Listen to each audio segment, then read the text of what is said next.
specialization is alternative energy sources in general, then alternative solar cooling systems in particular, and to be more specific, my recent, you can say, research area is alternative approaches for analyzing thermodynamic systems.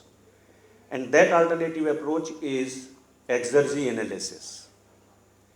Now, what is exergy? I think you will come to know about this word, you can say, during the lecture number of times, because the word exergy is not very new, but it is a new in the sense because in the literature, exergy word was not existing long time before. The concept of available energy was known, which was based on second law of thermodynamics. But later on, it was realized that the most appropriate word is exergy. In fact, in some of the books, when I was, you can say, beginner in the field, I was also confused whether it is exergy or energy or there is only typing mistake or you can say some correct. And I used to do the correction. Exergy word replacing by energy. Because that was just confusion that energy and exergy are same words. But when I found that it is, you can say, occurring over and again, then I realized that I think there is something new about the exergy. And then I started studying about the exergy concept. And later on, I found that it is totally different from energy.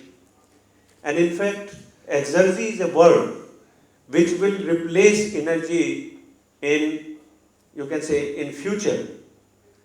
That point is still, you can say, debatable, but it is still the exergy approach or exergy analysis will be replacing the energy analysis approach.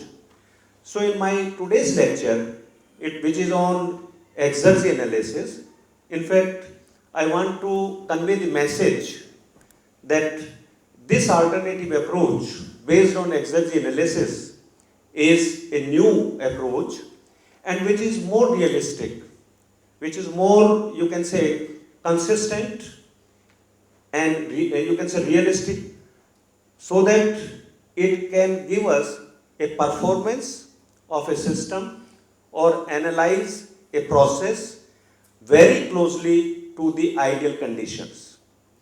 Energy approach or energy analysis approach, I will not say it is wrong, but it is misleading.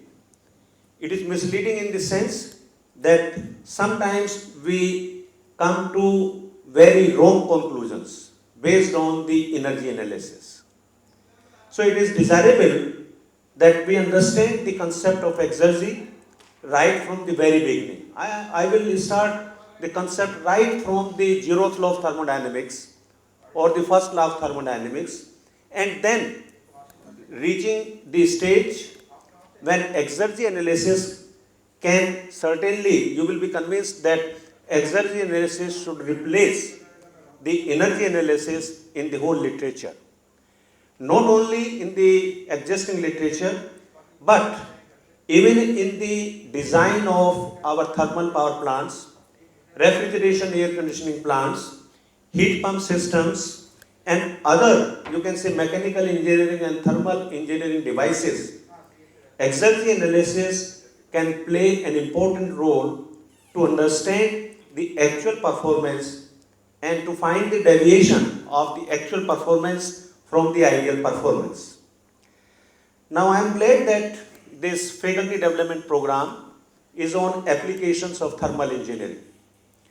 Now, and the most important application of thermal engineering is for, you can say, thermal power plants, refrigeration, air conditioning plants, and so on.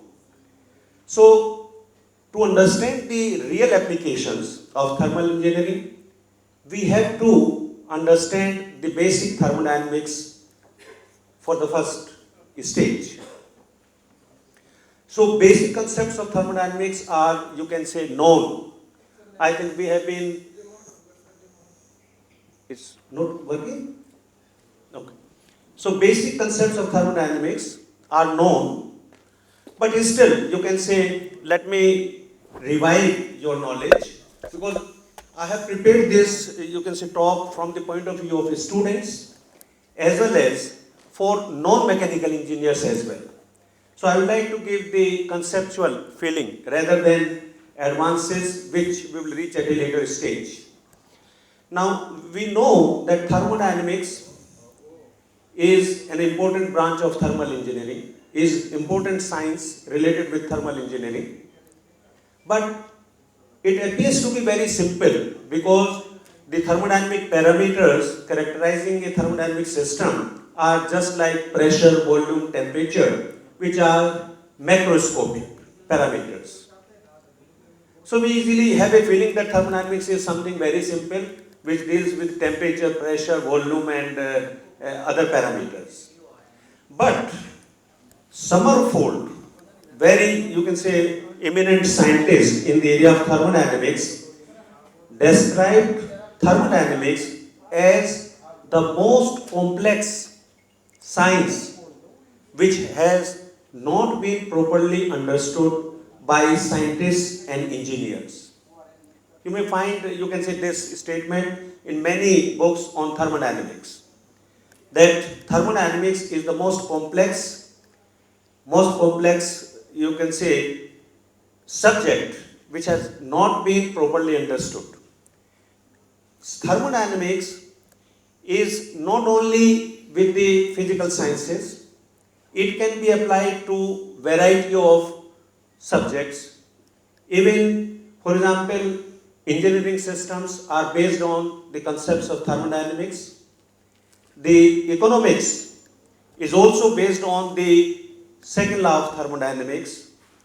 And there are other subject areas, social science, humanities, and even our daily life, we have the proper application of thermodynamics. So in today's lecture, I would like to give the concept and then application part of thermodynamics even for the daily life. So we have many, you can say, areas in which the thermodynamics can be applied, namely this the word exergy is also an outcome of the deep understanding of thermodynamics.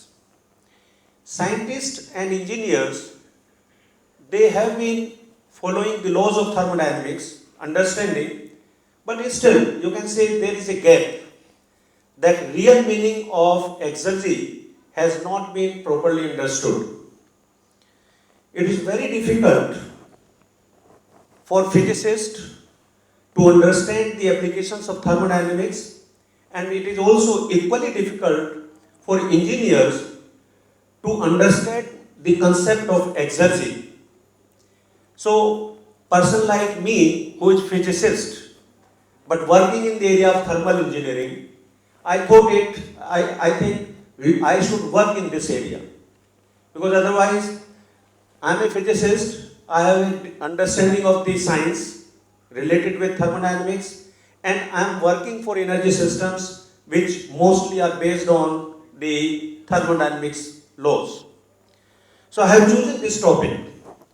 Now, to a layman, how do you say what is exergy and what is energy and what is the difference between the two? From class 10th, we understand what is energy. We define energy as capacity to do work. To a layman, I will say exergy is not capacity to do work. Exergy is ability to do useful work. So there is a difference in the capacity and ability. Ability is related with the quality and capacity is related with quantity. So main distinction between energy and exergy is that energy deals with quantity while exergy deals with quality of energy. This is one aspect, ability and capacity. Now, as we will move further, we will understand the difference between the energy and exergy and how it can be applied for different systems. But at the same time, if we want to understand the real concept of exergy, we have to understand the concept of energy conservation. We know that law of conservation of energy is based on the first law of thermodynamics. It is the universal law of energy conservation, that energy is always conserved. It cannot be created, it cannot be destroyed, it can only be transformed from one energy form to another energy form. And it is a universal law of conservation of energy, like mass conservation and others conservation laws. But because it deals with quantitative conservation of energy, it does not make any difference between different forms of energy. So, first law of thermodynamics, or the law of conservation of energy, is universally true in any process, whether it is physically occurring or not occurring. It is always true because it is only the quantitative conservation of energy. But it does not give any idea about the different forms of energy. There is no distinction between heat and work on the basis of the first law of thermodynamics. Heat and work. Now these are two words, and energy, three words, energy. Energy, heat, work. Both heat and work are transient forms of energy. But what is difference between heat and work? You find that in the literature that whenever there is a temperature difference, the energy interaction from the system to the surroundings is heat transfer. Whenever there is no temperature difference between the system and the surrounding, then it is work transfer, but both are forms of energy. Now it is very difficult to say which word came first, energy, heat or work. It is just like Brahma, Vishnu, Mahesh. We don't know who is the first god, Brahma or Vishnu or Mahesh. Similarly, energy, heat and work. So, energy we define capacity to do work. It means work was known earlier. Only then we are defining energy as capacity to do work. Now, heat may be utilized for doing some work. So, there is still, you can say, we don't know which word came first, but all the three are related. Now, we also know that heat cannot be completely converted into work, but work can be completely converted into heat. It means there is a irreversibility between heat and work transfer. So it is this irreversible behavior of heat transfer and work transfer that is responsible for the deviation of the actual performance of thermodynamic systems from the ideal system performance. So we have to understand this irreversibility between the heat and work transfer. That is one aspect. Now the second aspect is that, as I mentioned, that the second law of thermodynamics was introduced to overcome the limitations of the first law of thermodynamics. According to the second law of thermodynamics, we know that how heat engine or heat pump system can work. But the concept of entropy was not given on the basis of the Kelvin-Planck statement or the Clausius statement of the second law of thermodynamics. Now the concept of entropy was introduced in mathematical form on the basis of Clausius inequality. Those who are working in the mechanical engineering or thermal engineering, they know what is Clausius inequality, and as a result of the analysis of the Clausius inequality, the concept of an entropy change was introduced. Otherwise, entropy was known only in statistical physics, that it is a measure of disorderness in the system. Heat is disordered form of energy. Work is ordered form of energy. And that is why we say that work can be completely converted into heat, but heat cannot be completely converted into work. It is this irreversibility or irreversible behavior of heat and work transfer, and that is mainly because of entropy generation. So, concept of entropy generation came as a result of the second law of thermodynamics. So, second law of thermodynamics deals with actual process, and it also gives an idea that the actual system performance is different from the ideal system performance because of this irreversible nature of heat and work transfer. So, with these words, I will say that the new definition of energy can be introduced. That will be in terms of exergy. I am learning that Galgotias Engineering Institution maintains its excellency in education. I have seen the vision and vision of this institute. It's very attractive. It is well, you can say, one mission I have seen the interaction between faculty member and students, and entrepreneurship and going on, right?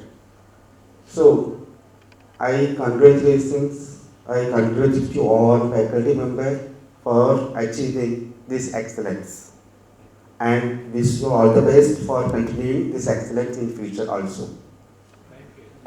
Yeah. It is my pleasure being here to present or to talk in utilization of alternative fuels in internal combustion engine. And you can say this is an honor to me also, because as a faculty member, I will share my experiences with you, and we can interact if you have any further questions. Before going to that, this talk, I will go slightly 5-10 minutes away. Today's generation of students, what are the challenges with us as a teacher? Because my generation is the middle, transient phase. The young generation is a different phase. Our old generation is a different, I know the old generation also, new generation also. And what are the challenges just for in front of the faculty members? Yeah, the figure sees that the person is sleeping. Maybe you can take negative also, positive also. As a teacher, I will not allow sleeping in the class. That is the one message clear. But it seems that he may be sleeping in library, or he may be sleeping in his room. Maybe so many reasons. He might be here in the class also. They are too much busy of their internet browsing. It's positive, negative also. Positive, they are gathering so many information. If a teacher teaches something, the moment you put alternative fuels, the student will get lakhs and lakhs information from the net. The student may think, no, it's available, no need of teacher. In this way, he is saying the repeating of the information available, already somebody putting that. And or he may be overburden of academics. That is also, we are looking now in IITs also, we reduce now critics. We have to give some free time to think. And ecosystem between faculty member and students. That is very important. unnecessary overloading student will not achieve the quality of expected desired mark. So, this say the young generation is a brilliant, sharp understanding, and the question coming that what is the use of entropy? This is the young generation asking that. Can I put entropy in the practice? In other sense, the industry people are coming that I am working 30 years experience, I never used entropy.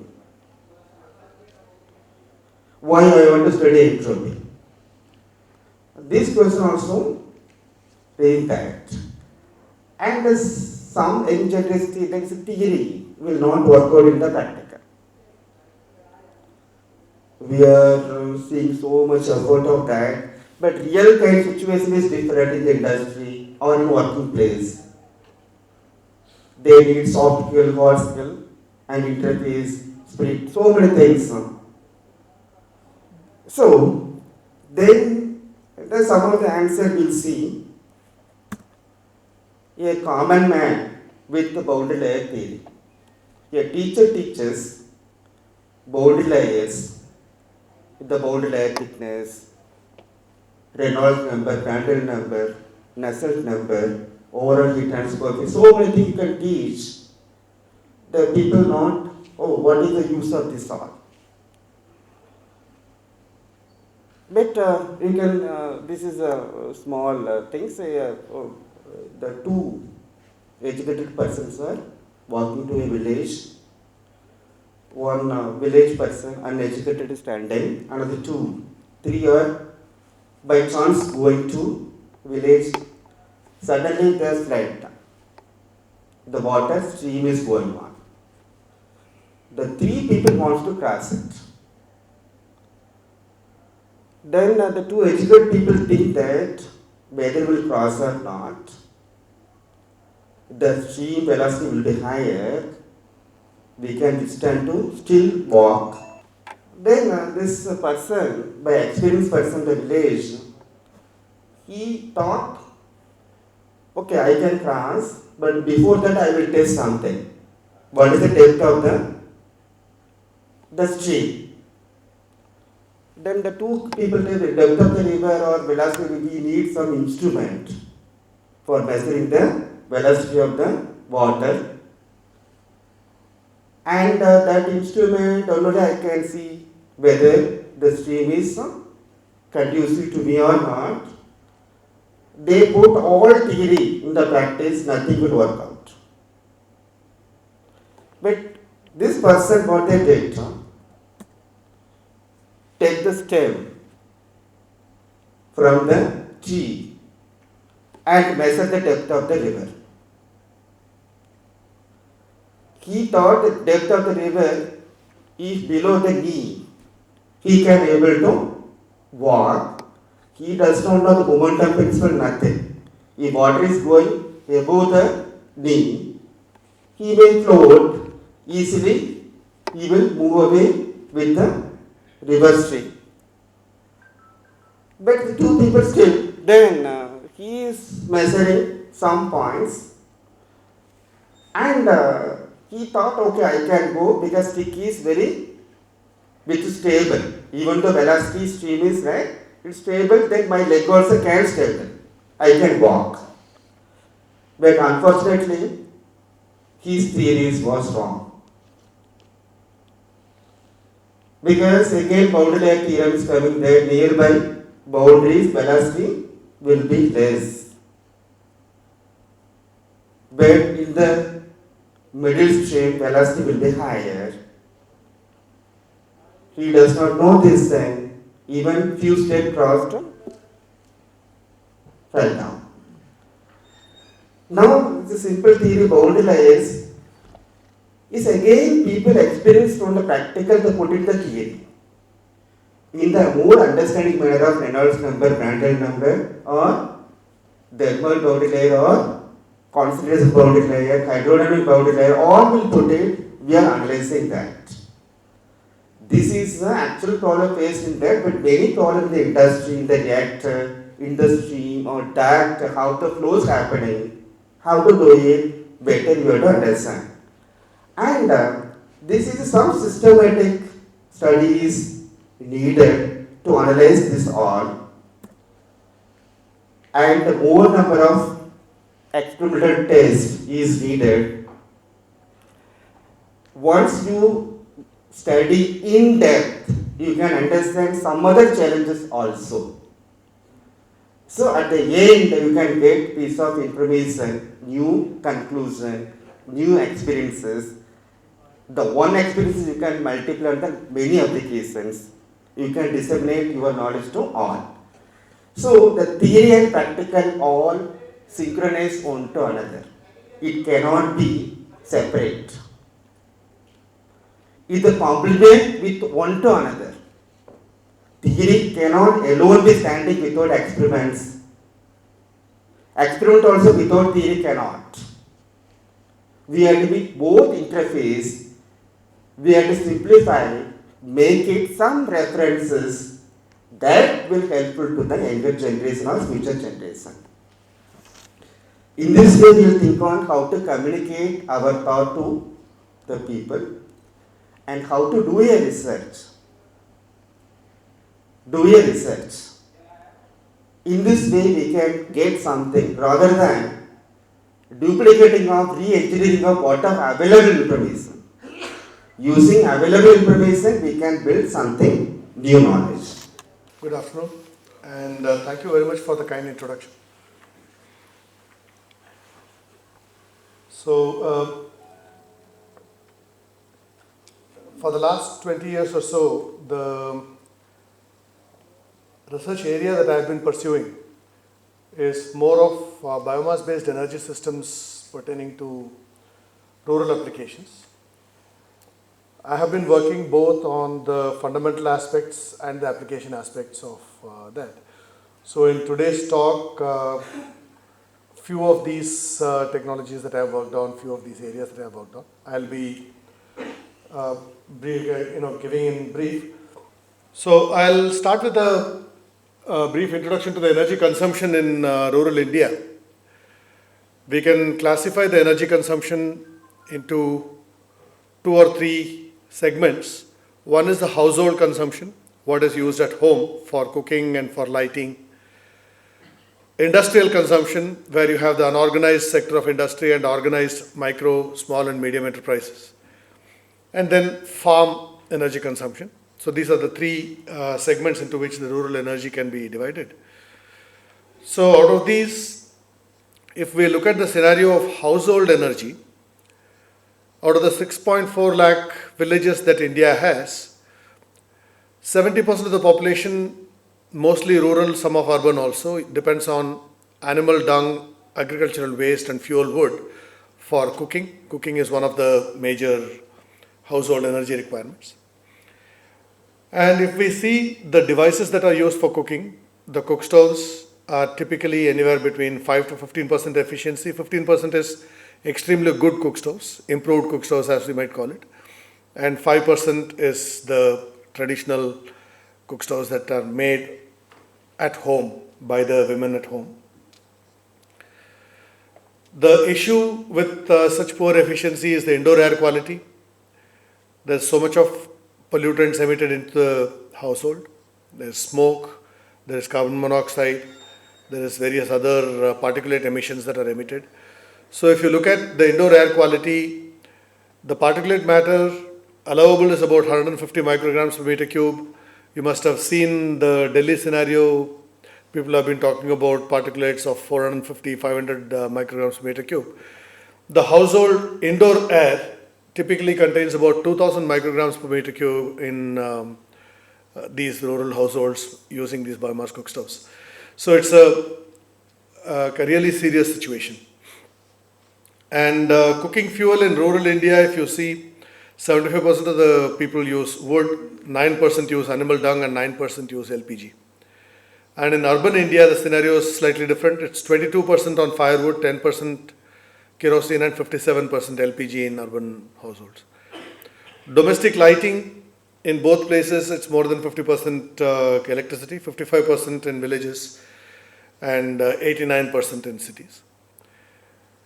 According to the statistics of 2008, 82% of the villages have electricity. This electricity I have put in quotes because we all understand what is meant by electricity available in a village. They might have one or two lamp posts and there is an electric low tension cable passing through the village, and that's all about it. Whether actually the households get supply of electricity or not is not the criterion. The criterion is if there is a low voltage, that is 220 volts line running through that village or not. That is the criterion for this one.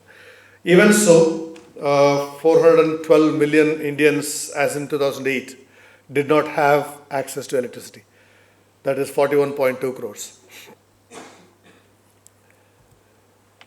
If you look at the rural industrial scenario, electricity caters to about 40% in the unorganized and 53% in the organized or registered industries.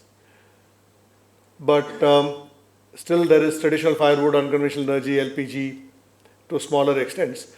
And there are still about 45% of unorganized, unregistered industries that require no power source or have no power source. And even in the organized sector, there's about 35%.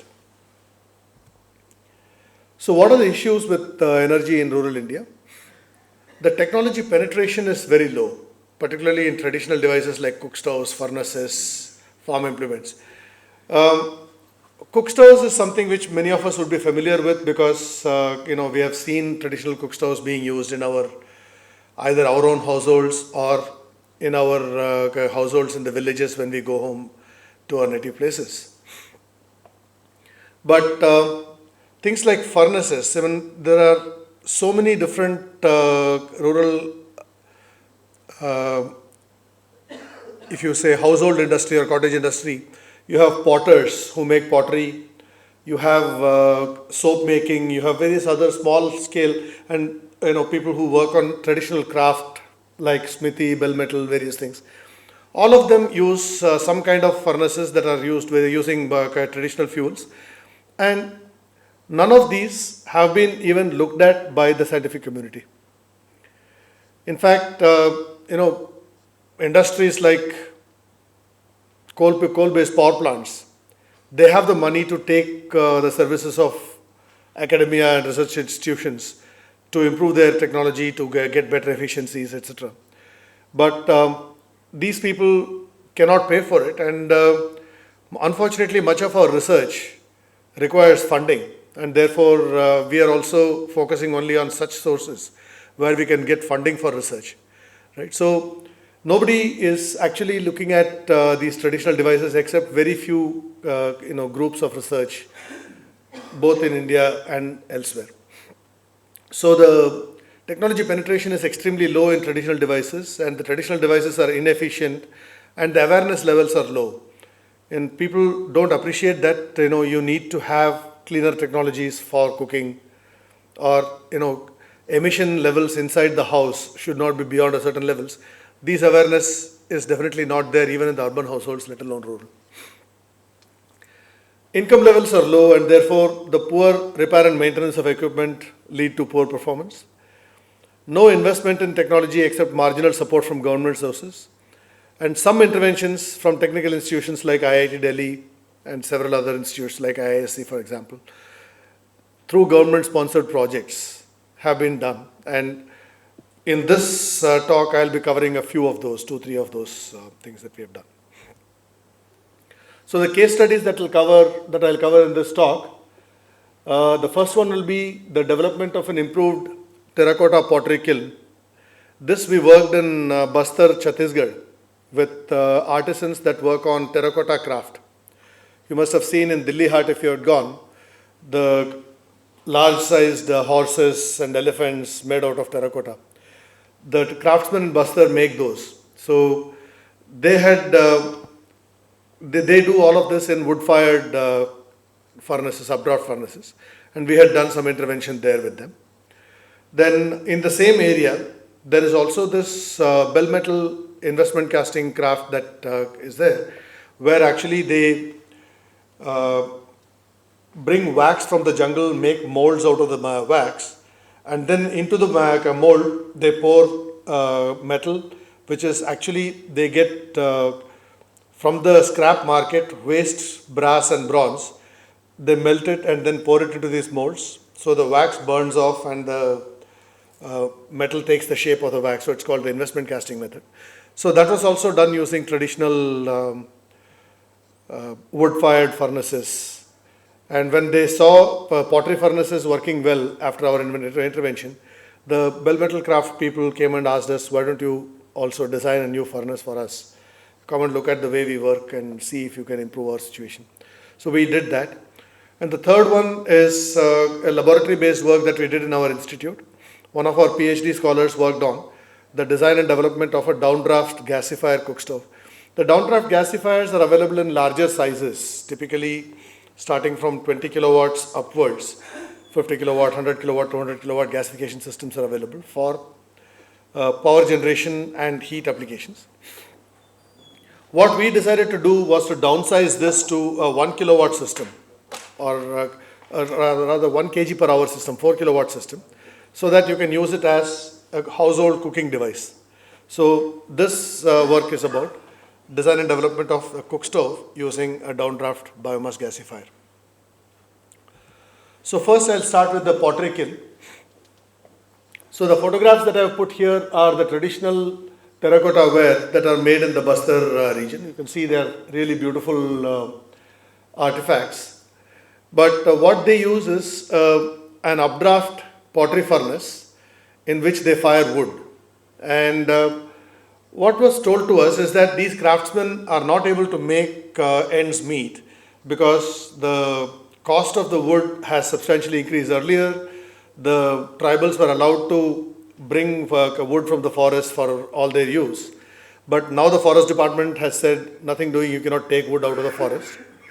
So even the tribal community that makes these pottery, they also need to depend on the open market for buying wood, which made their cost of production of these things very much higher, because of which practically all what they would earn by selling these craft, most of it was getting invested into the cost of wood itself. So they requested IIT if there was an NGO in that area, Sathi Samaj Sevi Sanstha. They met us and they requested us, can you do something about these furnaces? So it's on that request that we took up this. So if you look at the process of firing of pottery, particularly these terracotta pottery, it's true for any other pottery also, but terracotta pottery, they were much more particular about these stages. Initially, they do what is called smoking. So they sun-dried wares, what they have made. Initially, you need to remove all the moisture from them. If you sun-dry a terracotta ware or a pottery, its moisture content comes down to something like, if there is good sunshine, it comes down to about 10%. Otherwise, the percentage of moisture is much higher. So if you directly start firing it, then the moisture would crack open the pottery and come out, and so the wares will get damaged. So initially what they do is up to about 120 degrees Celsius of temperature rise, they do what is called the smoking, in which case actually they put the pottery ware into the furnace, but they don't put the wood inside. They burn the wood outside, only allow the smoke to go through it. So using the high temperature of the smoke, the pottery is dried. So that is called the smoking process. This takes a substantially long time. Typically, I'll talk about the heating rates in another slide, but typically this is heating at the rate of something like 1 to 2 degrees Celsius per minute. So if the pottery has to go to 120 degrees Celsius, it has to be smoked for at least 1 to 1.5 hours. And depending on the size of the ware, if there are big wares, then they need to be smoked for much longer because they are thicker, they need longer time to get dry. Then they do what is called the slow firing. The slow firing is where they heat it from the 120 degrees Celsius up to about 350-400 degrees Celsius gradually, in the sense that there are still volatile matter that are there in the soil which need to be removed, and that cannot be done during rapid firing again because it can damage the pottery, and therefore they fire from about 120 degrees Celsius to about 400 degrees Celsius gradually at the rate of about 2 to 3 degrees Celsius per minute. So again, it takes about 2 to 3 hours for that temperature rise, about 250 degrees Celsius in about 200 minutes or 180 minutes. That's the kind of temperature rise that they do during slow firing. So all the volatile matter is removed.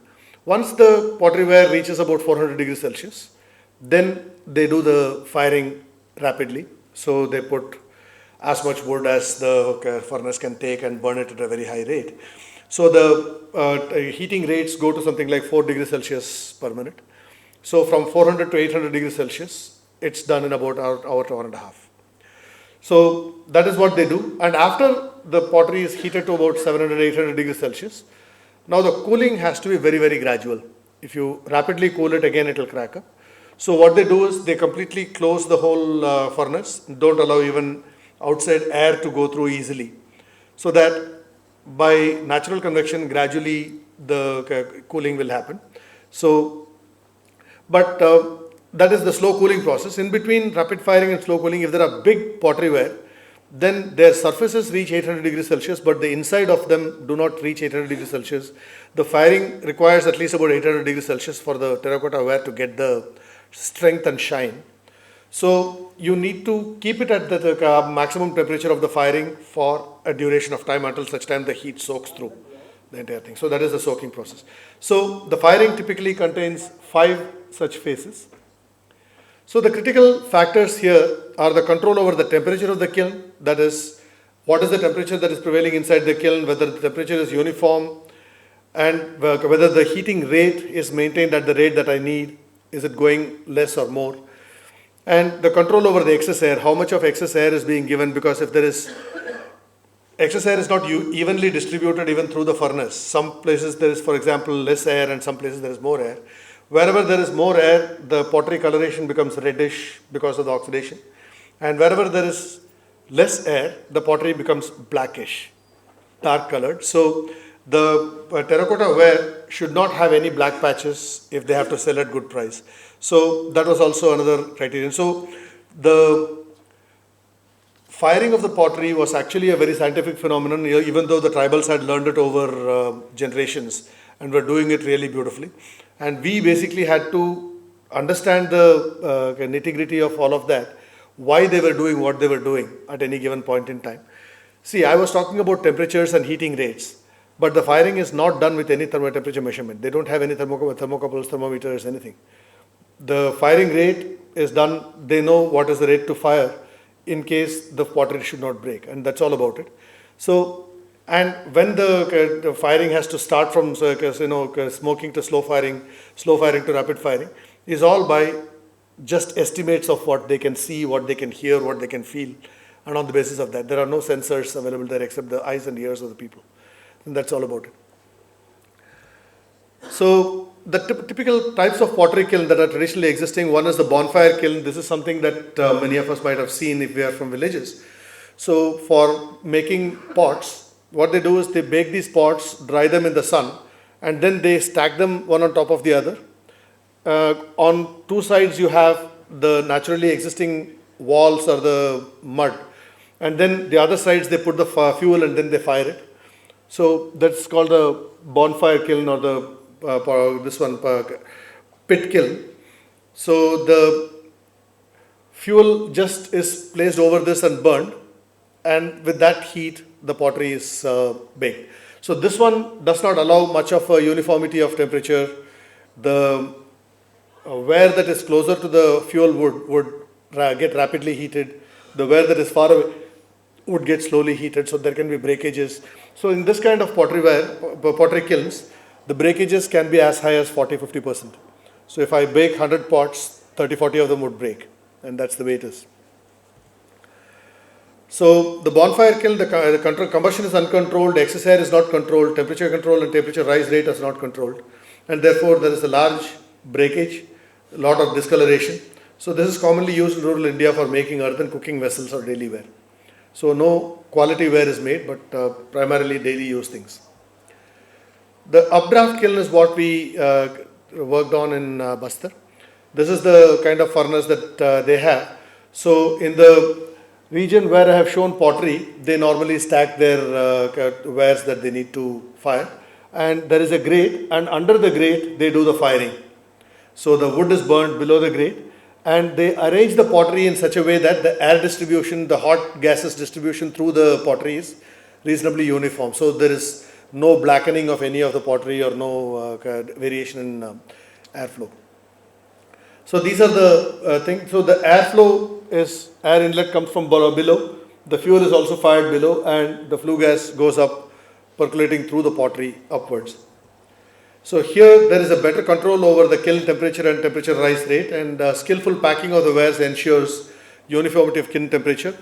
Excess air control by controlling the porosity of the top covering layer, that is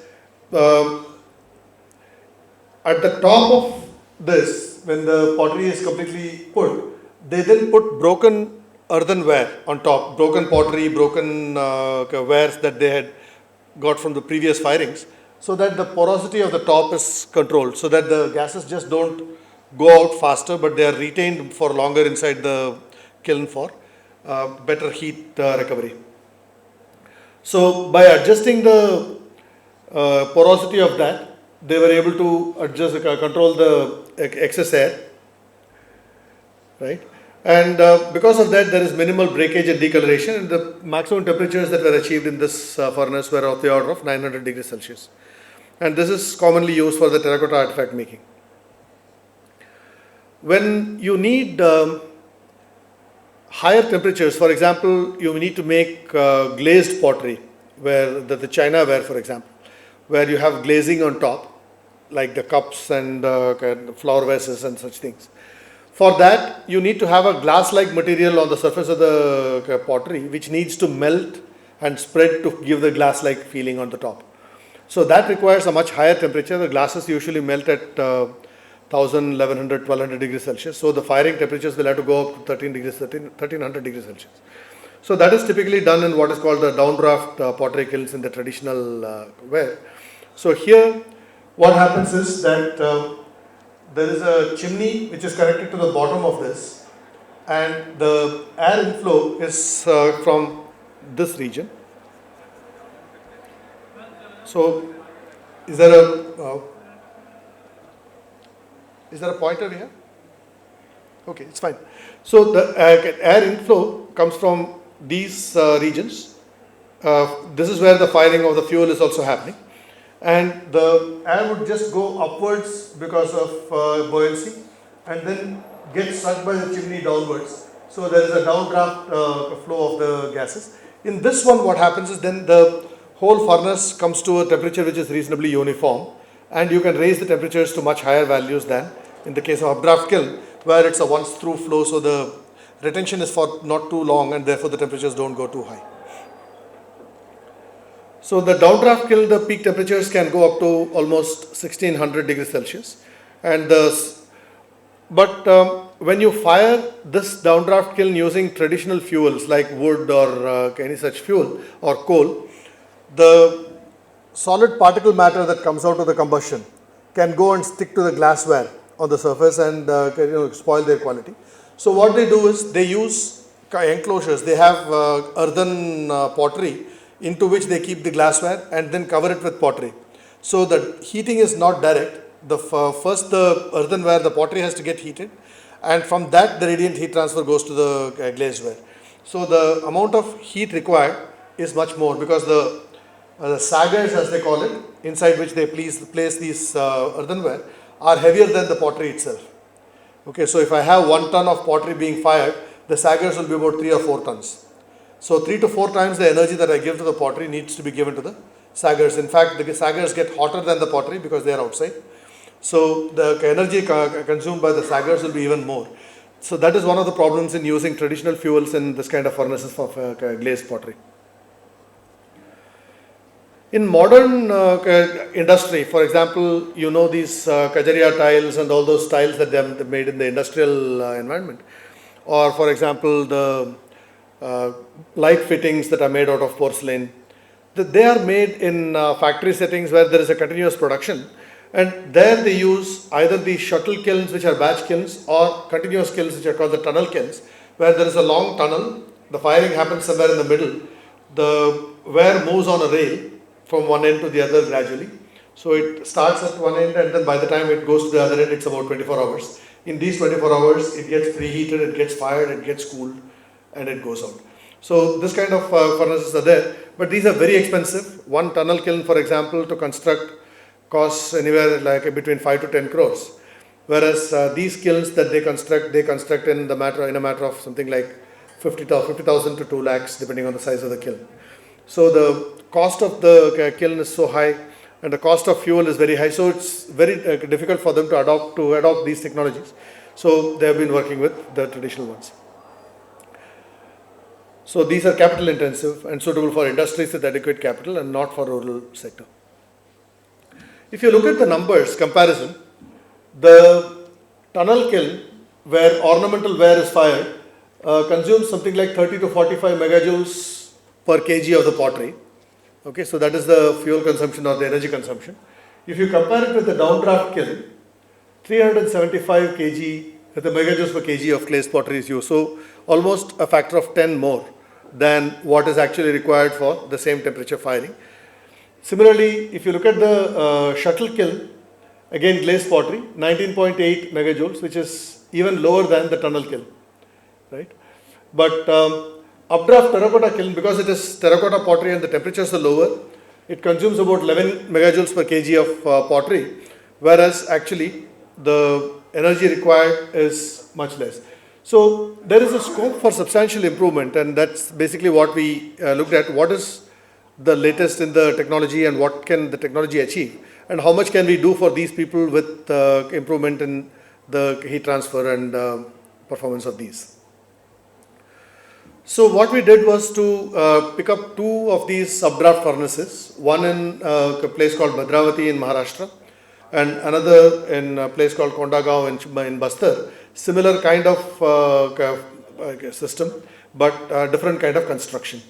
So both of these we did what is called an energy audit. So that is, out of the fuel that we burn, what fraction of the energy goes to which part of the furnace and where does it go, and what therefore can be reduced, which one of these can be reduced.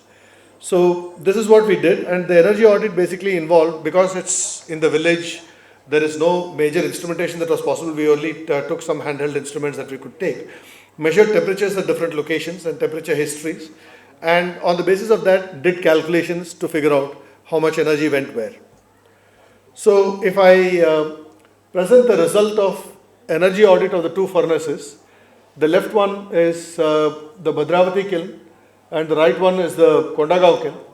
So you look at the left one, the furnace floor and furnace superstructure, that is the walls, together take 45 plus 38, 45 plus 33, 78% of the total energy that was released by the fuel. So the furnace walls themselves and the floor itself eat up so much. And if you look at the payload and packing, I am including the packing that is put on top along with the quantity that is being fired, only about 5% of the energy is going to that. And 16% of the energy is going in the flue gases that is leaving the furnace. So this is that furnace. The similar furnace in Kondagaon, the floor absorbed 30%, wall absorbed 17%. So that is 47%. And flue gases took away 19%. So that is the 60% of the energy that is lost. Packaging and pottery only took about 10%. And losses were 9%. We were not able to account for the 15% of the energy that we measured because of the accuracies of the measuring that we could do. So we didn't know where that 15% actually went, whether it was part of the losses or whether it was part of the gain. We didn't know, but that was the measurement.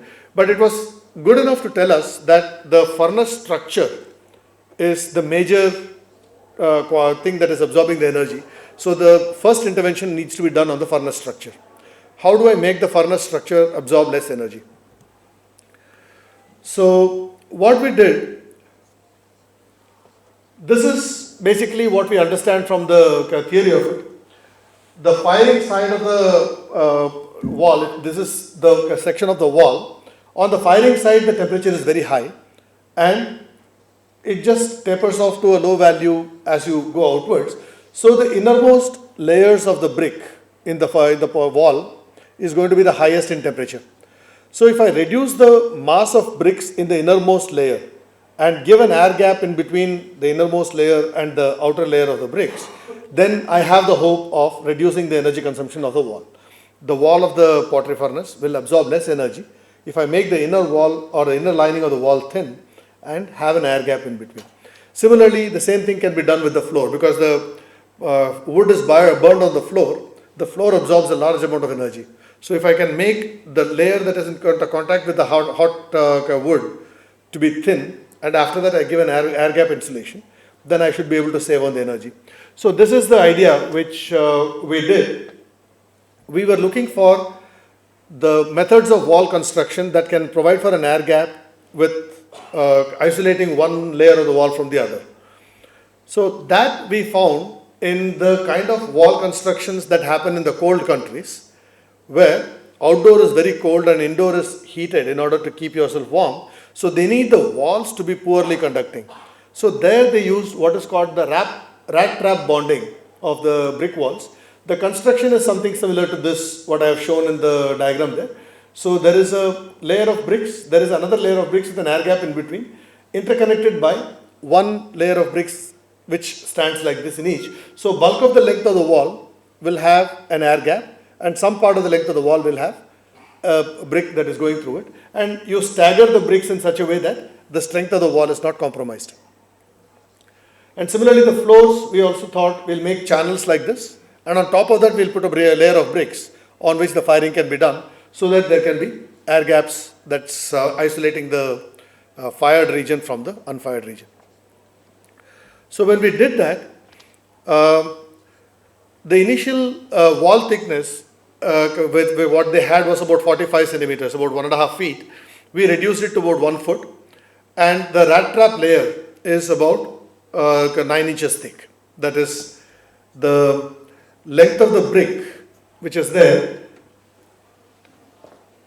This length of the brick is about 9 inches. So the thickness of the wall is just about 9 inches typically, and we put one more layer of bricks on the outside to make it 3 more inches, so it's 1 foot, so that the strength of the wall is not too low.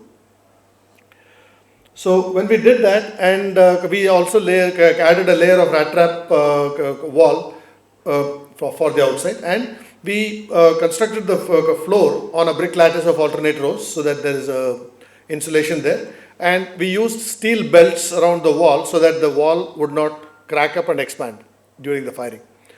So once we did that, we kept all the other dimensions of the kiln exactly the same as the original traditional firing of the kiln. And we constructed a similar kiln and did the firing. So I have shown the pictures of the various stages of the construction and the firing. And about 1000 kg of sun-dried pottery was fired in the new kiln. And for a 7-hour firing schedule, which is 4 hours of smoking, 2 hours of slow firing, and 1 hour of rapid firing and no soaking, the old kiln required about 600 kilograms of wood for this kind of firing, whereas the new one was able to do the same firing in about 360 kg, which is about 40% less than the original. And the kiln temperatures, the older kiln was able to only reach about 700 to 800 degrees Celsius, whereas the new one was able to reach about 100 degrees more, which showed in the superior strength of the fired ware. So if we looked at the energy audit of the new kiln, the original kiln which I showed you earlier from Kodagaon is on the left. The right one is the one that we have measured now. In this, out of the 360 kg of wood, the floor and the wall were absorbing about 35%. So it's only 35% of 360 instead of 47% of 600. That is the difference that we got. And the pottery and packing were able to absorb 20% of the energy that we gave, because the total energy given is less and the same amount of energy is absorbed for the pottery to fire. So we were able to get much better efficiencies with much less wood consumption. The interesting part is that because of the air gap, the amount of bricks required to construct the kiln also went down. We required fewer bricks for the new furnace. The new furnace, therefore, the capital cost was also less as compared to the traditional furnace. So this is the photograph of the kilns that were fired in the first firing of the new furnace. And you can see the coloration of all of these is so bright red and nice. So the quality of the wares were extremely good, and the potters were extremely happy with that. The moment they saw this, actually, several more similar kilns were constructed. About 15 similar kilns were constructed in different parts of the country. Wherever the Sathi people had their contacts, they got the kilns constructed. So fuel savings from 40 to 60% were reported from every such site. So the financial support for this was from the KVIC sponsored MGIRI project at IIT Delhi, and the cooperation of Sathi Samaj Sevi Sansthan, the NGO that's there locally, was primarily responsible for much of the work that we were able to do. And from IIT Delhi, we had an MTech student, Anand Chaudhary, and a PhD student, Sunil Gokhale, along with Professor P.L. Dhar, Sangeeta Kohli, and myself. So title of my project, my presentation is Advances in Fluid Flow and Heat Transfer for Energy Saving and Management. Basically, I joined Amity in 2nd March 2015. You see, this is the building of Amity, E1 block, and Amity School of Engineering Technology. So I work in a department of mechanical engineering department, and my location of the department in a E1 first floor, and because I am the head of the department, so sometimes I am sitting in a head office and sometimes I am sitting in my lab. So my lab in a first floor, room number 006, and these are the some activities is going in a lab. So this picture is show you what type of work is going in a lab. In my lab, lot of visitors are visiting every day, Japanese, European, US people. They see what type of work is going in a material. So you see one of the in a blue sweater, and the deputy director of Department of Technology visited in my lab and see and talk to the student, and I am explaining the things what is going on in my lab. And this is my photo, so in my lab, so I am generally sitting in this. And I am, as I sir explained you, I am a department head and head of the CFD lab. We develop one CFD lab. And this is the picture of my lab. So you see there is a high-speed computing machines, clusters, high-speed camera, confocal microscopes, then other experimental facilities. We can fabricate the device, all these things in lab. So every facility is available in the lab.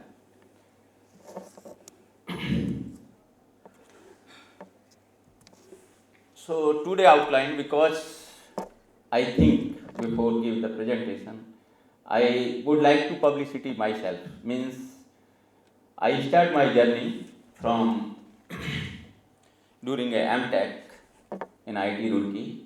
This is the first initial phase. I have to create interest, means the people create the interest in research. So I, at this moment, I think about what is the research and how can we implement this research in a society and for the peoples. So outline of this presentation is, first I talk about the what type of work I completed in during my post PhD. Then what type of work I completed in my PhD and what type of work I completed in MTech. Then I have to explain the current research. So current research, approximately 10 to 5 students are working throughout day and night to develop a CFD solver, computational fluid dynamics solver. Some people is working on energy storage in form of latent heat, that I have a project of 93 lakh. Some students are working on condensation of moist air. Some people are working on a boiling, especially the biophilic surface. And some students are working on a disease screening device. So my research is quite diversified. I work in a complex fluid, I work in a Newtonian fluid, I work on a non-Newtonian fluid, I work on a energy saving, energy management, heat pipe formation, loop heat pipe, pulsating heat pipe, and innovative room air conditioning, all these things. So this is quite diversified from a blood flow simulation to energy saving. So first, this is whole my research background. Postdoc, I was in the US September 2013 to March 2015.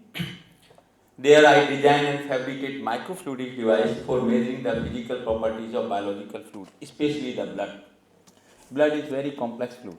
I will give the very details about when my presentation is going on. And also blood stain pattern analysis. People say that BPM. This is very interesting problem for a forensic science. But blood is a fluid and I am fluid mechanics guy. So I think about we can more justify what is the mechanism to identify the blood pattern analysis. Then I carry out a lot of experiment in US. Measure the impact of the velocity of drop. I generate the drop, then drop is flying in the air. Then I have measured what is the velocity of the drop when it is moving in air. When it is impact on a surface, what is the size of the stain? And what is the size of stain is correlated with the drop volume. So things are totally fluid mechanics point of view. Then I have to, finally, I develop a mathematical tool to measure the point of origin of blood spurt.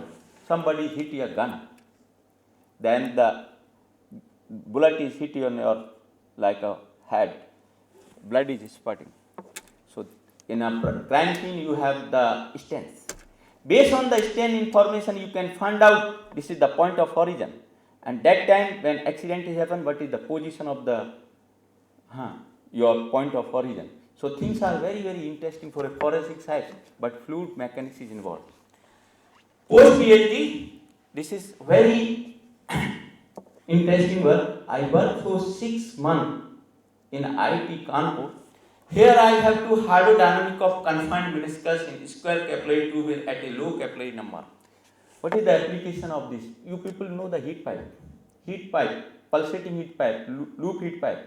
The Russian recently used the cooling of missiles using a loop heat pipe. So inside the loop heat pipe, this is square capillary, the fluid is flowing.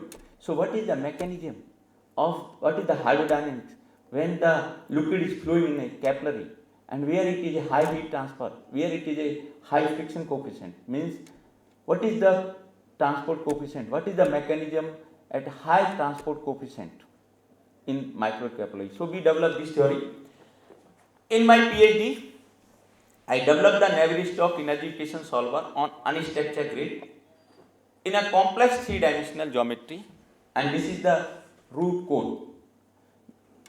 Now the students are developing a various module, various parameters, and inbuilt in this code. Then I have modeled the drop-wise condensation at a multi-scale phenomenon. Today at 9:30, one of the professors from Japan visited my lab. Then I explained, I modeled the drop-wise condensation at multi-scale, and he is very interested on this. He said that we would like to collaborate it. Then I also carried out the experiment.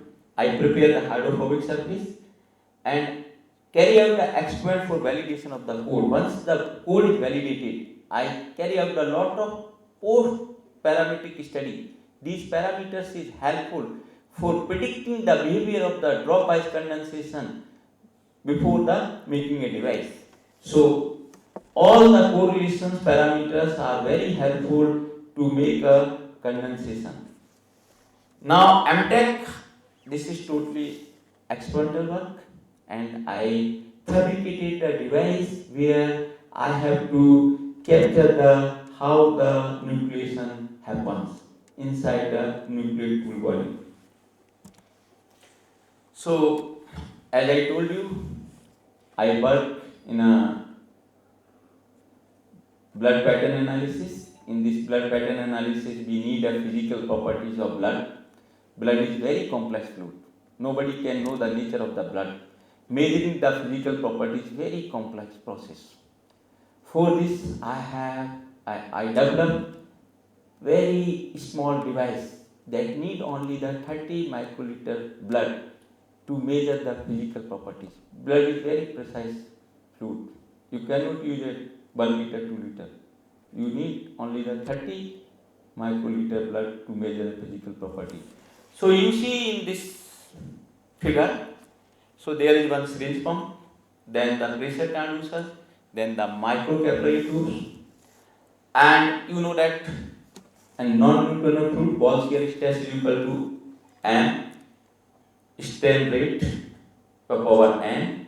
Then this strain rate is non-Newtonian strain rate.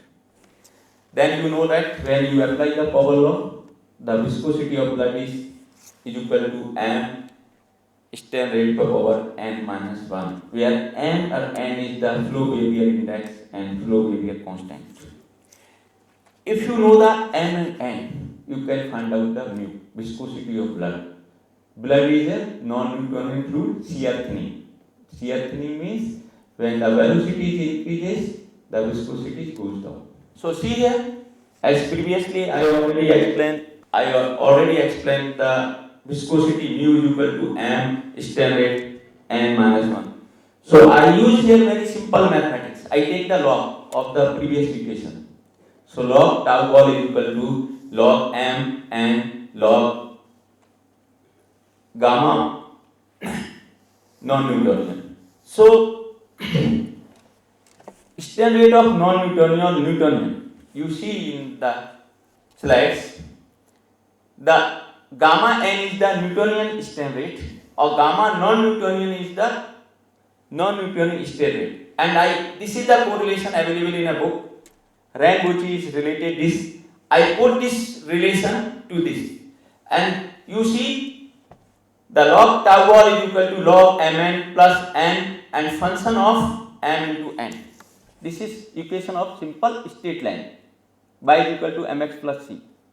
C is the intersection of the y, m is the slope. So if I know the log wall shear stress and strain rate, I can plot that. Then the n is the slope of this line. So you can find out the slope, you find out the n. Once you have to know the n, you can find out the c, and c is the function of m or n. So n is known, and put the value of n in this function, you can find out the n. Very straightforward. So problem is very complex, but with the help of mathematics, it makes very simple. So now the problem is this: how can measure the wall shear stress and how can measure the strain rate? So wall shear stress, you people know that this is the basic fluid mechanics concept. Tau wall is equal to d delta p upon 4 ln. So I use the pressure transducer. This pressure transduction gives the pressure difference at the specific flow rate. So I put the flow rate is 4 microliter per second. I know what is the pressure difference. 10 microliter per second. I know the pressure difference. So I have a data Q versus delta P. So strain rate is found out by 32 Q upon pi d. So I know the flow rate, I know the strain rate, Newtonian. Then I use the Robinovich correlations and I found out the non-Newtonian equations. So I put all these things and found out the value of m and n. So now you have to know the value of the viscosity. Mu is equal to m strain rate non-Newtonian power n minus 1. So all are measurable. So these simple mathematics tools make our life is very easy, and now you can measure the viscosity of blood. Next, this is the some validation of my measurement. I measure the blood physical properties, bovine blood, 12 September and 14 September. I use the power law and see this is the curve fitting, and my result is very close agreement of the power law. And here I found out the value of m and n. The table shows you the value of m and n for bovine blood and swine blood. Now in Amethi, one of my students is working to find out the physical properties of blood at a different hematocrit. Hematocrit means the volume of the red blood cells, percentage volume of red blood cells. And this is very simple techniques to measure the surface tension of blood. So I think all of you are faculty, you people is familiar with the physical properties of fluid. Surface tension and viscosity too are very important properties, and these are depend on lot of parameters. So here I give the very simple techniques to measure the surface tension. You capture the image and put in a code. Finally, you have to know the viscosity. Finally, you have to know the surface tension. So here we develop the mathematical tools. So how can we develop it? That I will tell you. So I hang the drop in tip of needle, blood needle, and I capture the image. You see in the slides, in a screen of computer, you have a drop image. And using the image process, I can find out the interface coordinate, x, y, z. Interface of blood and air coordinate. And you know the people of 3D angular classification, delta P is equal to sigma 1 upon R1 plus 1 upon R2. Very familiar equations. Delta P is the pressure difference and R1, R2 is the radius of the drop. So I solved this equation and I iterated this equation till my computational interface close to the experimental. So see in this graph, simulation and experimental. So what value of surface tension? My interface safe and computational experimental interface safe is same. This is the value of the surface tension. So very straightforward techniques based on the Young-Laplace equation, appropriate boundary conditions, the shape of pendant drop can be found theoretically. The appropriate value of surface tension can be determined by comparing the actual drop size with the theoretical predicted drop size. So you see the red is for the experimental and the blue line is for the simulation, and both are coincide to each other. So this is, I iterate the surface tension like a 52 millimeter per meter, 64. What value these coincide to it? This is the correct value of surface tension. Then we have to validate it. In literature, silicon oil, this is the experimental and this is the simulation. So you see that my device reading has very close agreement with the value of the surface tension available in literature. Then BP, blood stain pattern analysis. Very interesting problems. Especially in India, nobody can work. We are the first group working in this problem. So very interesting problem. You people say there is in a D, there is a position of the stance. We don't know. This stance drop is maybe coming in the A people head, maybe coming from the B people head, maybe coming from the C people head, maybe coming from different position. We don't know. When the crime is happened, you have only the knowledge of the stance. So you see in the floor there is a stain, you see in a wall there is a stain, blood stain. धब्बे आप in Hindi में आप क्या बोलते हो कि खून के धब्बे. So you have the blood stain. Sometimes you see that they are the oblique, they are like a circular, something like this. So you have this information. Now based on this information, you can find out what is the point of origin. If you know the forensic people know the point of origin, they judge the criminals कि वो सही बोल रहा है कि गलत बोल रहा है. So this is interesting problem. And what is in all these things, flying of drop, formation of drop, impact of drop, these are the part of fluid mechanics. This is not part of forensic. Forensic people have a different idea, but we have to know, because as a fluid mechanics, as a mechanical engineer, we know how can we do this. So since biblical times, blood stain have been used to infer how a crime happened, and I worked to develop the 3D measurement methods of blood stain to infer the size and impact velocity of drop that caused the blood stain. Impact of this research will be more precise, determine the region of origin of blood spot at a crime scene. At a crime scene. So for this we have to carry out some experiment. So I hang the blood drop and shoot by the air gun. The drop is spread. it forms a small drop, automatically, small drop. One of the drop is passing from the two window and impact on a target area. The high speed camera capture this drop impact. So you see in next graph, this is the drop flying in the air, going slowly, and here it is impact on a surface. This is impact on a surface. So now based on the image processing techniques, some computation techniques, I measure the velocity of the drop line. I measure the size of the drop diameter. I will discuss these things in the next slide. So I am thankful to Galgotias Institute of Engineering to inviting me to be here, and I am also thankful to Dr. Navneet for inviting me to be here. Today my talk related with whatever the topic that sent Navneet to me regarding that energy conversion and in steam turbine and gas turbine. So my talk more in academic sense.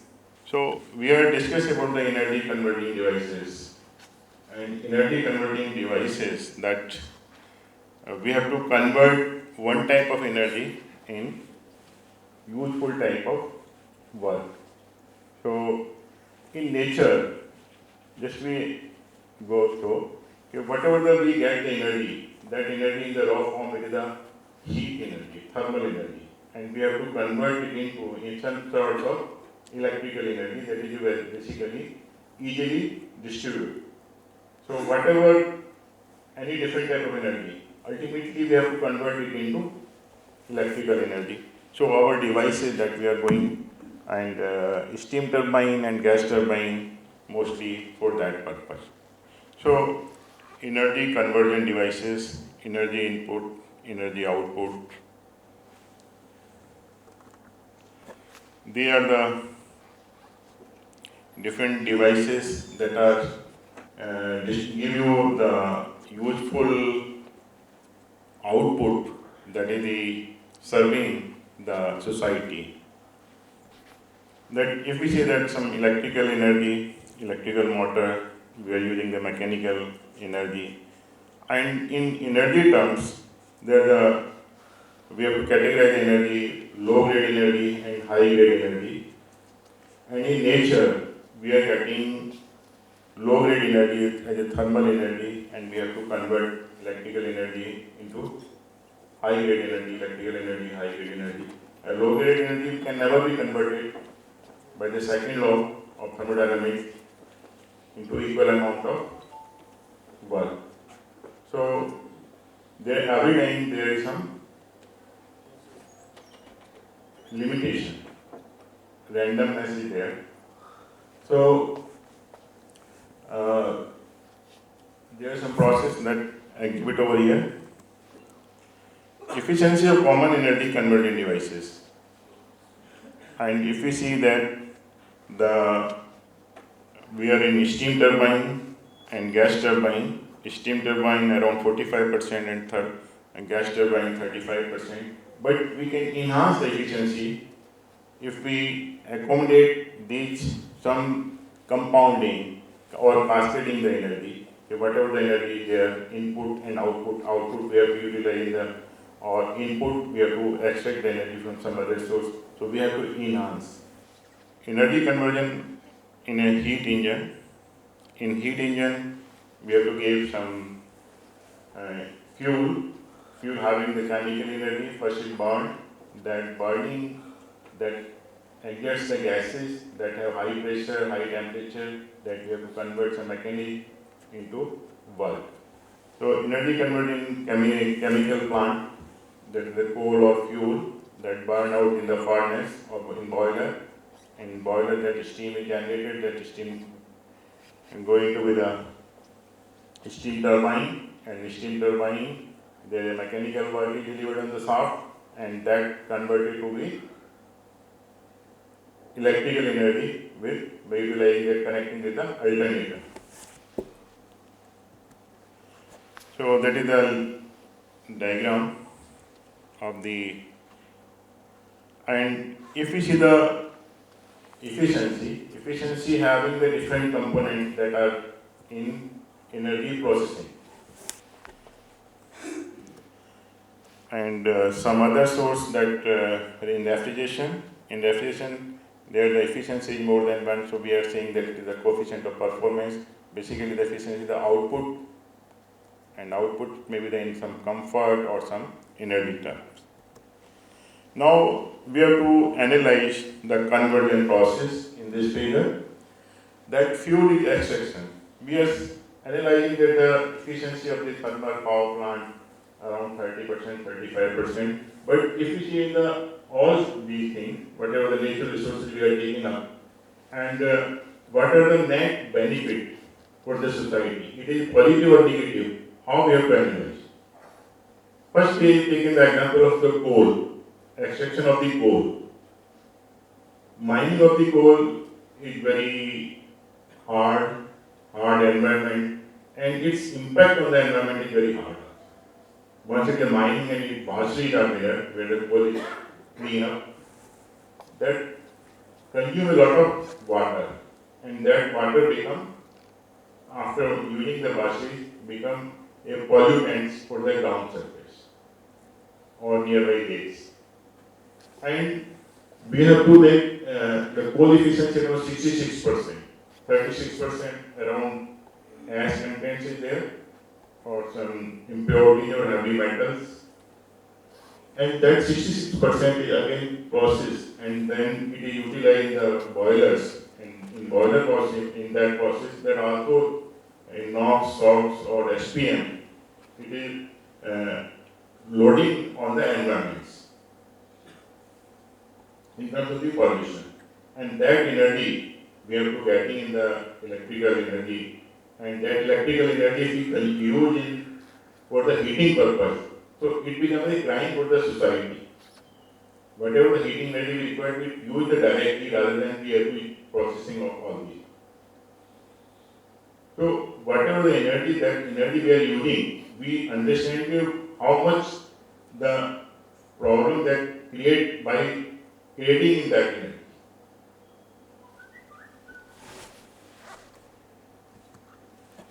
Now, the conversion is, so in power plant, in steam power plant having the four main components: steam turbine, steam boilers, turbine, condensers, and pumps. So, conversion of thermal energy into mechanical work to electrical energy, that is done in thermal power plant.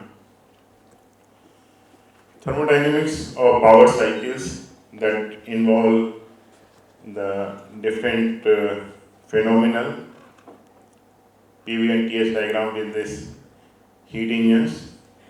Basically, steam power plant or gas turbines or IC engines, all are the engines, and we say it is the heat engines. And the conversion is analysis and ideally basis of some theories, and that is we say it is the cycles. So these are my contents, introduction.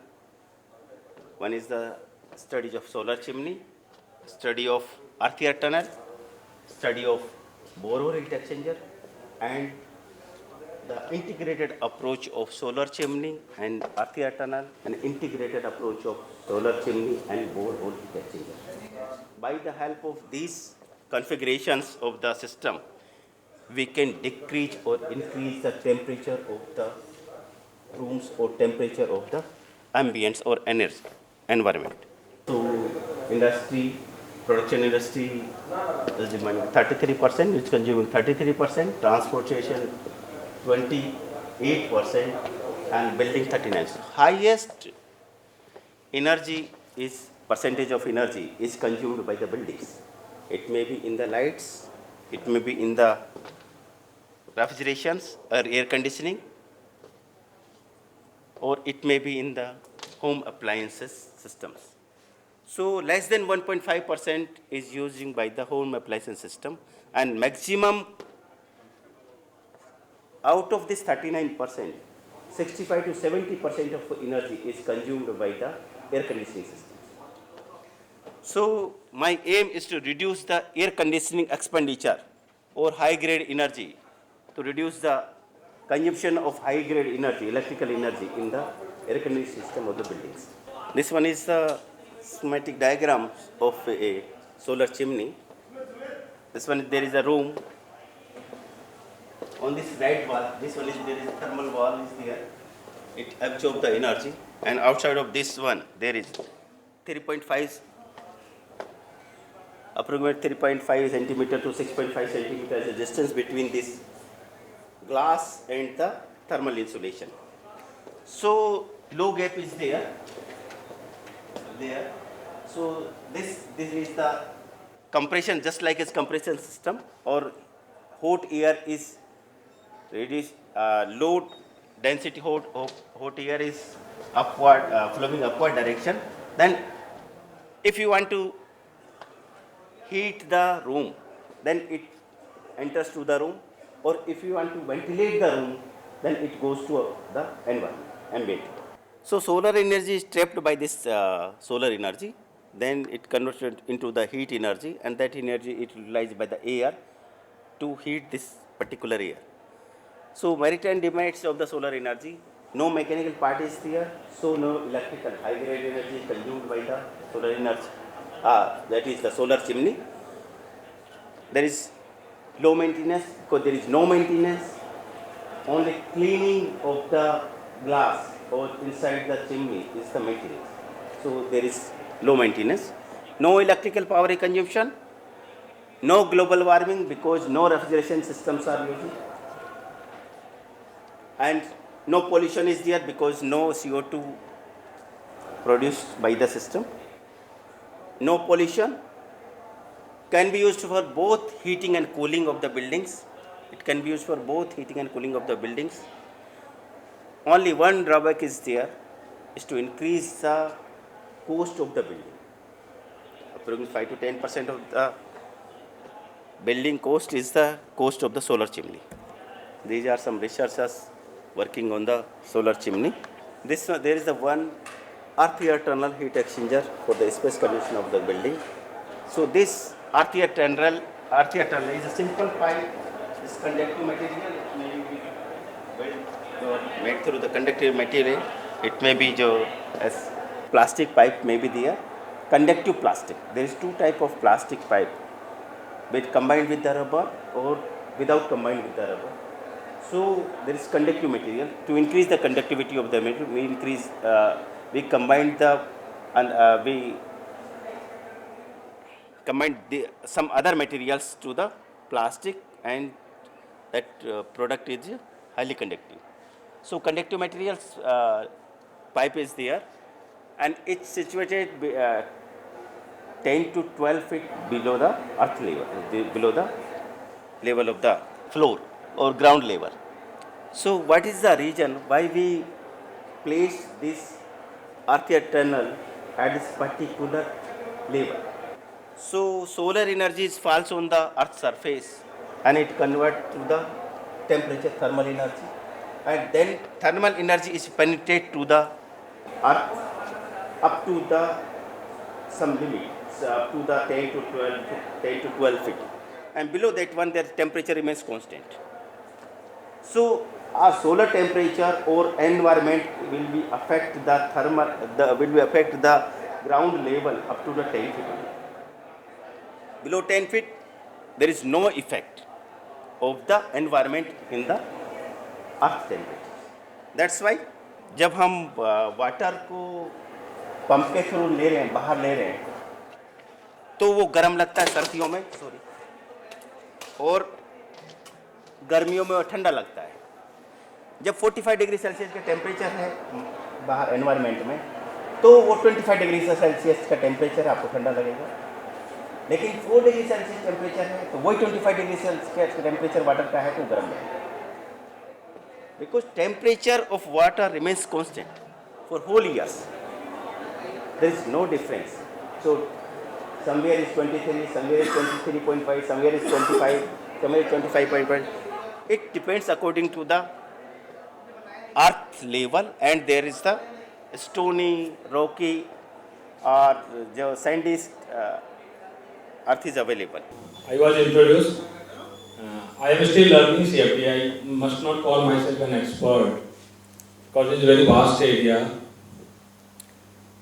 And I want you to show something that is application oriented, how we are solving the problem. I am not going to give you the only the slide presentation. Rather, I am going to make you aware how the CFD problem is solved. This is some of the slides that our student, we are doing some MTech projects here in CFD, so that I am showing you, and then we will directly shifting towards the problem, how we will be solving the CFD problem. First, if you can see that how natural convection takes place. Natural convection is one mode of the heat transfer and very preferred. Why it should be preferred? It is very slow in transferring heat, but still it is preferred. Why it is preferred? Because if sufficient, it can reduce the noise level, it can reduce the vibration, it can save the energy. So it can, if sufficient, natural convection is preferred. So what are the application areas where we are going to apply? This is how natural convection takes place. Natural name suggests that it occurs naturally. No external flow medium is required. Flow medium means either fan, blower, compressor. No these items are required for bulk fluid motion. It is occurring due to the difference of density, which is coming from the difference of temperature. And ultimately balancing force is there, which is creating this bulk fluid motion. So application area is one of the application area that is, suppose we are creating one window, having two glasses, in between that we have a fluid layer of air. And in that fluid layer, due to difference in temperature, some natural convection occurs. And we are going to analyze that one. We may have different type of enclosures, like rectangular, circular arc, triangular, trapezoidal, and others. A slight change in boundary condition can give the new dimension to the problem. That's what has been shown here. Different type of enclosed spaces and change boundary condition can create a difference. So if it is a triangular structure and we change the boundary condition, that will give birth to the new problem. This is different type of enclosures we may have. These are the governing equations on which CFD is working basically on three basic equations. Those are coming from conservation of mass, conservation of momentum, and conservation of energy. Three basic equations are solved with the help of computer. That's what CFD is. Basically, if you are being asked what is CFD, CFD is one of the techniques to find out the solution of the problem. Other two are which are also there, that is experimental, and second is analytical. This is the third approach. In this approach, we are solving this set of equations with help of computer to find the solution of the problem. Some boundary conditions are there that we are solving. Some number of important, that is Grashof number. You could have heard like Reynolds number, which defines the type of flow. Similarly, in case of natural convection, we have Grashof number, which indicates the strength of convection, which depends upon delta T also. That is how much temperature difference is there for natural convection. Then Nusselt number, that is the output. What is the output that we want to find out the rate of heat transfer, and that is indicated by the Nusselt number. First work that is being done in the CFD, because CFD itself is not sufficient. So if you are doing some simulation work, it should be validated. It should be verified whether it is correct or not.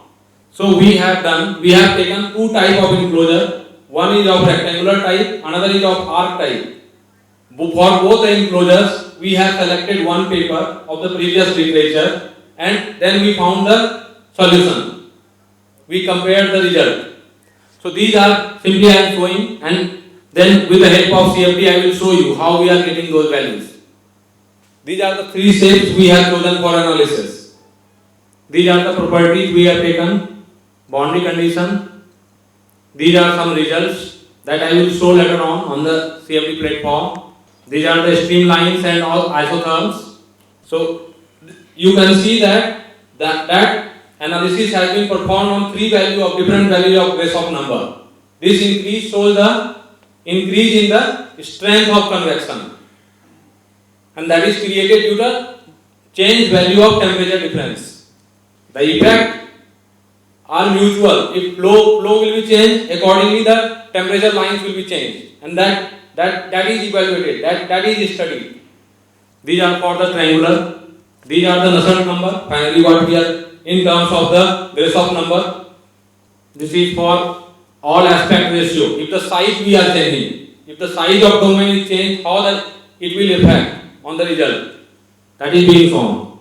Solar energy application. Anyway, this topic of my presentation is the photovoltaic model and its application. But I will try to be in the slides, but there are certain things which I will explain you why we are talking nowadays the use of the solar. Because for any lecture, it is necessary to justify why we are giving the lecture and what is important if possible. And now this large number of the students have joined this lecture, so now it becomes mandatory for the young generation to understand this problem of energy itself. I will not ask questions, but I am only going to give this results and discussion. And if you have any doubt during the lecture, you are free to ask questions of any time regarding to this lecture. You might have heard the lecture by many eminent faculty on the solar energy. And first, as you know that the solar energy comes from the sun and it emits radiation, those who are mechanical engineering, by Eastman-Boltzmann law. And secondly, that this light is considered in the 2 ways.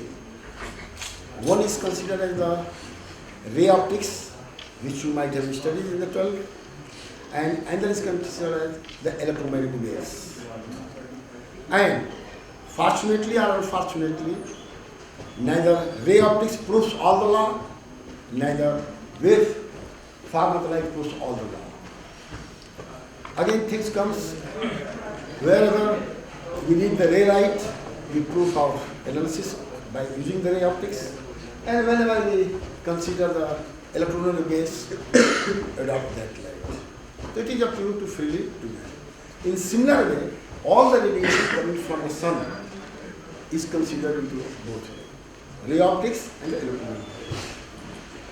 But difference is that we have many applications of the solar radiation, solar energy. And the most important, the application is the use of solar energy as a ray optics. And once we say the ray optics, means it consists of the particles, technical term we call photon. That means the radiation coming from the sun, first we consider it contains the number of the photons, and each photon has the energy that is equal to E is equal to h nu. H is the Planck's constant, nu is the frequency. If you are not understanding this formula, but presume that all the radiations coming from the solar energy, the solar radiation, is consists of the particles and it has some energy. This is very, very important. Now, sun temperature is 6,000 Kelvin. Those who might be at the mechanical engineering department, and particularly those who might be in the heat and heat transfer, so the radiation, there is a radiative law. And this radiative law is that anybody having a temperature more than the surrounding, the radiation is taking place. And this radiation wavelength varies from 0 to infinity, whether it is a very small temperature or a very shallow temperature. Now, there are two things.